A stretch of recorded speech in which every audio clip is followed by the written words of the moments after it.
സല്ലല്ലാഹു അലൈഹി വസല്ലമിന്റെ ഒരുപാട് സവിശേഷതകൾ.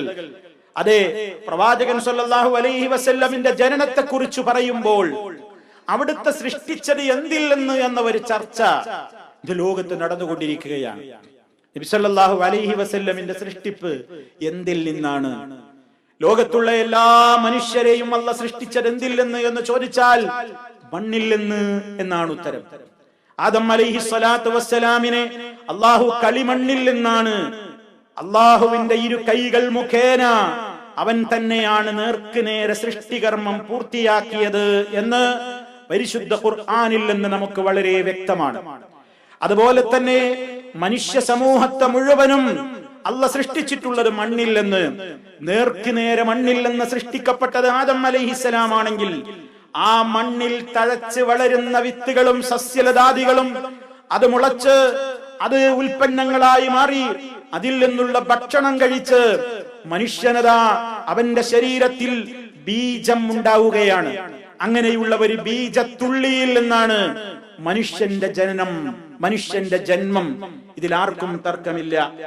അല്ലാഹു തആല മനുഷ്യരെ സൃഷ്ടിച്ചിട്ടുള്ളത് ഖലഖൽ ഇൻസാന മിൻ സൽസാലിൻ കൽ ഫഖാർ, മുട്ടിയാൽ ചലപില ശബ്ദമുണ്ടാക്കുന്ന ഒരു തരം കറുത്ത കളിമണ്ണിൽ നിന്നാണ് അല്ലാഹു തആല മനുഷ്യനെ സൃഷ്ടിച്ചിട്ടുള്ളത് എന്ന് ഖുർആൻ സൂറത്തുർ റഹ്മാനിൽ പറഞ്ഞിട്ടുണ്ട്.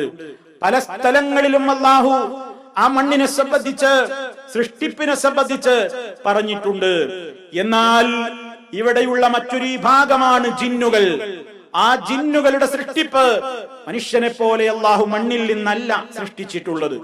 വഖലഖൽ ജാന്ന മിൻ മാരിജിൻ മിൻ നാർ, അഗ്നിയുടെ ജ്വാലയിൽ നിന്നാണ്, തീനാളത്തിൽ നിന്നാണ് ജിന്നിനെ സൃഷ്ടിച്ചിട്ടുള്ളത്.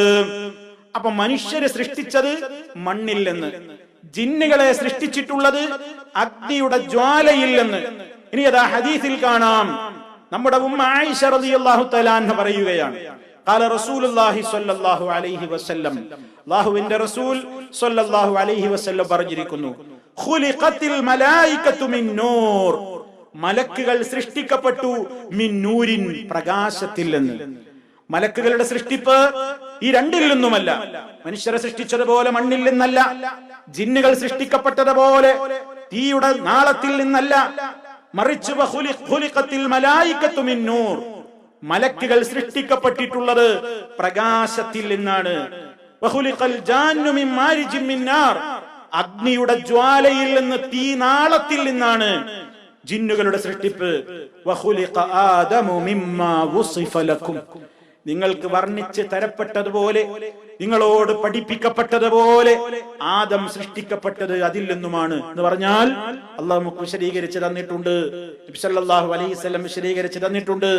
അല്ലാഹുവിന്റെ വിശുദ്ധ ഖുർആനിലെ പല സ്ഥലങ്ങളിലും കാണാം, മിൻ ആയാതിഹി അൻ ഖലഖകും മിൻ തുറാബ്, അല്ലാഹുവിന്റെ ദൃഷ്ടാന്തങ്ങളിൽ പെട്ടതാണ് അവൻ നിങ്ങളെ തുറാബിൽ നിന്നാണ് സൃഷ്ടിച്ചത്, മണ്ണിൽ നിന്ന്.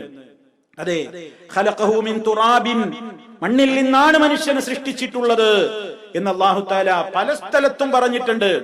അപ്പൊ എന്തിൽ നിന്ന് സൃഷ്ടിക്കപ്പെട്ടു? ഓരോരുത്തിനെയും ഓരോന്നിൽ നിന്ന് സൃഷ്ടിക്കപ്പെട്ടു എന്നുള്ളത് നമ്മൾ പ്രമാണങ്ങളിൽ നിന്നാണ് മനസ്സിലാക്കേണ്ടത്. നമുക്കറിഞ്ഞുകൂടാ, നമുക്ക് അഭിപ്രായം പറയാൻ കഴിയാത്ത മേഖലയാണത്, അഭിപ്രായം പറയാൻ പാടില്ലാത്ത മേഖലയുമാണ്. ആരെയൊക്കെ എന്തിൽ നിന്നെല്ലാം സൃഷ്ടിച്ചു എന്ന് പറയാൻ നമുക്കധികാരമില്ല. സൃഷ്ടാവായ അള്ളയാണത് പറയേണ്ടത്. ഒന്നുകിൽ പരിശുദ്ധ ഖുർആനിൽ വേണം, അതല്ലെങ്കിൽ നബി സല്ലല്ലാഹു അലൈഹി വസല്ലമിന്റേതെന്ന് ലോകം കുറ്റമറ്റ രീതിയിൽ അംഗീകരിക്കുന്ന സനദോടുകൂടി, സ്വഹീഹായ പരമ്പരയോടുകൂടി ഹദീസുകളിൽ വേണം.